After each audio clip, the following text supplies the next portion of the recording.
Good day, ladies and gentlemen. Welcome to Drux Milan Unboxing. Please click the subscribe at the bottom of your screen. Before we begin, quick shout out to my friend Ade Oladipo, who's been appointed to Sky Sports in the UK. Well done, congratulations. Couldn't happen to a better, more deserving guy. I had the privilege of doing some boxing commentary here in Cape Town. I think it was 3 shows alongside him at ringside. Great analyst with his own take on the sport. He also has a YouTube channel, Boxing Talk with Ade. I'm sure you've all seen that before.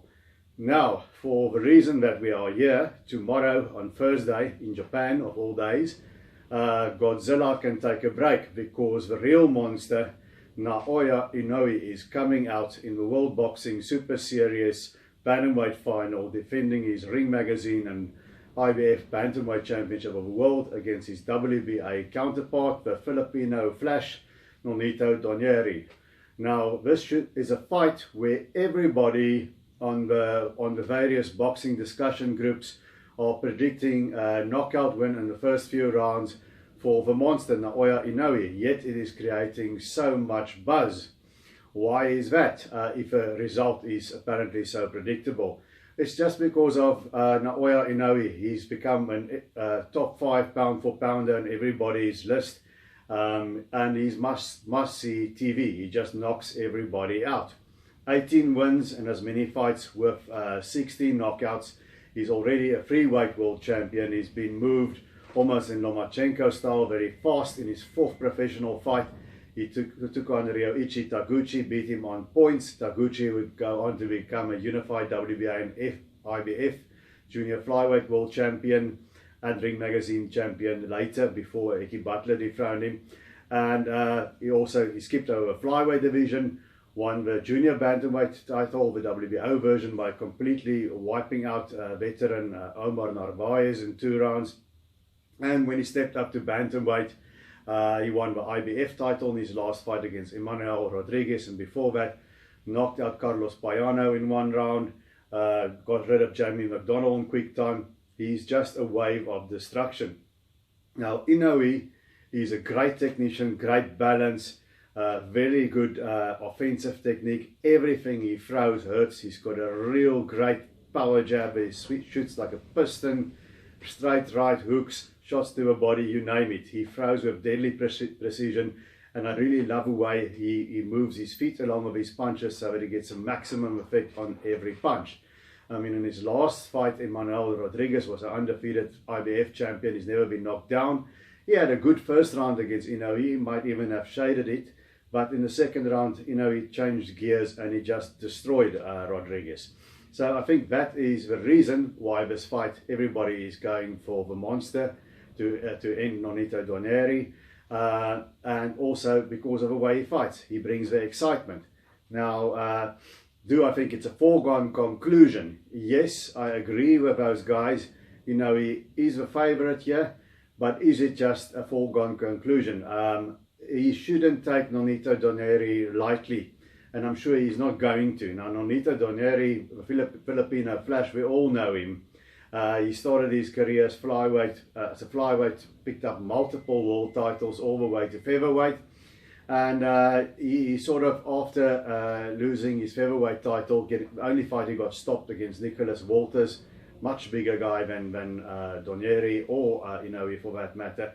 He won another world title, but he sort of started losing competitive fights. But then he dropped back 2 weight divisions at the age of 36, because Inoue is 26, Donaire is 36, 10 years age difference. And he had a bit of a resurgence in the World Boxing Super Series. He was one of those guys who was expected to go out early. But against Ryan Burnett, he was giving a good account of himself, and he seemed to have Burnett quite uncomfortable here in the 3rd round, hitting some hard power shots. And then Burnett put his back out and had to retire in the corner. And then in his next fight, he was going to face Zolani Tete. Tete got a shoulder injury, withdrew in the last minute, and then Stefan Young had to step in, a once-beaten fighter, and he knocked Young cold in the 6th round. So, is this resurgence of Donaire for real, or is it a bit of a mirage? Now, I think it's a bit of both. The Ryan Burnett fight, he had Burnett looking uncomfortable and it looked like he was coming on, but I would have been much more confident in assessing Donaire if Burnett didn't put his back out. Maybe Donaire would have overwhelmed him and stopped him anyway, or maybe Burnett would have adjusted and outpointed him down the stretch. Now we don't know, and if he fought Zolani Tete and he beat Zolani Tete, that would have been a different story. As Tete is a very tall, hard-hitting southpaw. We all wanted to see him in the final against Naoya Inoue. But, you know, the best laid plans of men and mice went awry. So Donaire knocked out Stefan Young. It was an untested fighter. And so it's hard to say. It's not Zolani Tete, it's Stefan Young. But what I can say about Donaire, since he's moved down to bantamweight, he's always been a puncher. But he was really pushing it at featherweight. I think that's not a good weight for him. And he was a very respectable puncher, junior featherweight, but guys could go the distance every so often. But at bantamweight, he was devastating, except for his fight against Narvaez, and Narvaez only came to survive. So I do think that's one thing that's going for Donaire. His punching power is much better suited to bantamweight, so he really punches his weight there in this division. And so he is a very, very, very dangerous puncher against Naoya Inoue. And another thing about Donaire, yes, fighters slow down as they age and the reflexes go a bit. So Donaire was never a defensive wizard, but he is getting hit a little bit more, right? And not good news against Inoue, because Burnett tagged him a couple of times. Stefan Young didn't have too much trouble finding the target. So he is hittable. But on the other hand, so is Inoue. Inoue is hittable as well, and I think one thing that especially works against Inoue is if you throw the right hand over his jab. It worked for Rodriguez. I saw his fight with David Carmona the last time he went for distance. Inoue is on an 8-fight knockout streak. And Carmona was also able to get the right hand off against Inoue. So, both of these guys are hittable. Both of these guys have tremendous power. What does Donaire still have going for him? He does have a height advantage. He does have a slight reach advantage. Inoue is not a big bantamweight. And obviously he's got the experience, and I think his timing is there, and he does have a punching power at bantamweight. So at the very least, I've got to give Donaire a puncher's chance. Now, what should Donaire do in this fight? I don't need to tell him. He will have something worked out in his own head.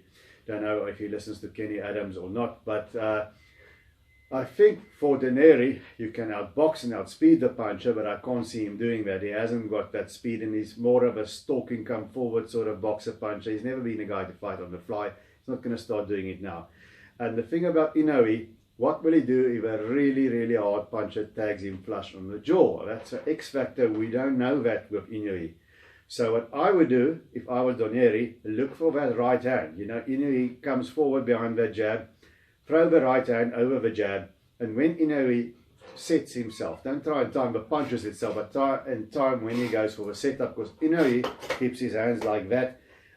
He takes his feet to move himself out of the way, and he turns. He isn't a bob and weave, much head movement. He just sort of goes past the punches there, and up to now he takes the punches and he keeps hitting you back with precision shots. So his great offense is his best defense. He's one of those kind of fighters, as is Donaire. So very similarities between these two. So for Donaire, time that right hand, and he throws a nice compact right hand over the jab of Inoue. And when Inoue sets up like that, tee off on him. Donaire can do a very nice uppercut left hook like that. If I was him, I'd throw those shots, and then he's got to hope to the high heavens that it budges Inoue. If he throws his best shots and it doesn't do anything to Inoue, it's going to be a short night, 2-3 rounds, same as Rodriguez. Although, if he does budge him, then we have a fight here. Excuse me. For Inoue, he just got to be himself. And each guy is a dangerous puncher. So I would say, since neither one of them are boxers, try to take out the other guy first. And for Inoue, especially the older fighter, go to the body, like he did there after the first knockdown against Emmanuel Rodriguez. He hit him in the body, and then it was basically over for him.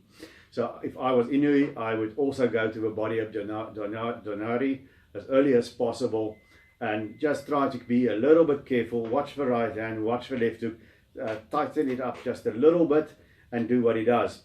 For Donaire, go for broke. Just go and throw that right hand hit him with everything but the kitchen sink and step around him while you're doing it. See if you can't fight fire with fire.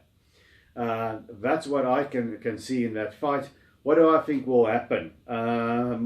I tend to agree with a flow here. It's going to be hard to pick against Naoya Inoue unless he moves up in weight, or if he really looks bad, and he's yet to do the latter. So I think Inoue is going to win this fight by stoppage. I would be very impressed if Donaire goes a distance with him, but I don't think he's going to have it all his own way. I think Donaire is going to lay hands on him like Rodriguez did in that first round. And I have a hunch that, remember, everybody is beatable. When a guy has a long string of knockouts like Tyson, like Golovkin, people jump on the bandwagon and they say nobody's going to ever touch him. Until there's a guy that can take what they're giving and keep hitting back, then you have a different story. And let's see if Donaire can be that guy. So I'm thinking Donaire is going to hit him a couple of times. And I don't think that he's just going to walk through it like he did against Rodriguez. I think he's going to be buzzed and maybe wobbled a couple of times. So I think there'll be some drama on this fight. I'm thinking sort of a bantamweight version of Evander Holyfield being Inoue and Bert Cooper being Donaire. I think Donaire is going to have his moments and perhaps make the Japanese fans nervous in a spot or two. But in the end, the younger man, his body is going to take it better. And I expect Naoya Inoue to once again be Godzilla and stop Nonito Donaire sometime between rounds 4 and round 6 and become the unified IBF WBA and Ring Magazine champion. And what happens then? And we're jumping ahead, but I hope that he doesn't move up in weight. I hope that he clears out the weight division. He's the undisputed number 1. But there is still other fighters there. We have Nordin Ubali, the Frenchman, on the card as well, taking on his brother Takuma Inoue. If Takuma wins, then well, that flies out of a window because I doubt that the brothers will fight each other. If Ubali comes through, that's another good fight that I want to see Inoue in. And Zolane Tete is back at the end of a month, taking on John Real Casimiro. And if Tete comes through against Casimiro, if he's 100% healthy, I expect he will, then we can still have a Zolane Tete Naoya Inoue fight. So I don't want Inoue to move up just yet. I want him to clean out the division if he comes through this. But either way, I think we're going to have a great sort of a firefight drama packed into a couple of rounds at the Saitama Super Arena. And until we see each other again, remember to keep those hands up.